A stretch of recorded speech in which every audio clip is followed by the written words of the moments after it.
There are so many breakthrough infections happening at the moment from people who have gotten both their vaccines and the booster. I will include myself in that. I got a breakthrough infection on the Monday during the week of Christmas.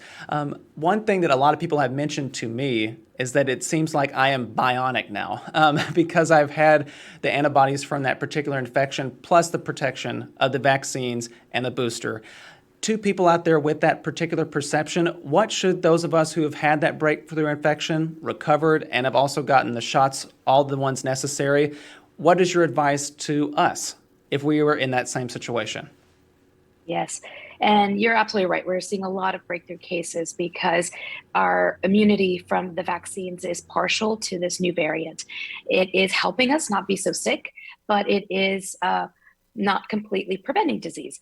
So, the biggest thing I want to make sure people understand is when they're vaccinated, that they're not free of passing the virus. They can still pass it on. So that's why it is important to mask. But we also want people to be vaccinated so that they don't get so sick that they end up in the hospital.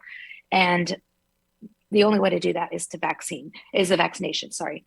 The booster is boosting up the immune system to be as strong as possible. So you're right that if you have the infection and you've been vaccinated, you've got a lot of antibodies circulating in your system. And that does not make you immune and it doesn't make you unable to pass the virus. So please still mask. So that means that even if you have recovered from the virus, also gotten your vaccines and your booster, you still need to wear your mask and observe those kinds of protections and safeguards. That's correct. I don't want to give people a false sense of security that just because they got their vaccine or the booster that they can't spread the virus. So I would recommend limiting indoor activities and big gatherings inside. I would try to wear masks and stay 6 feet apart as best as you can.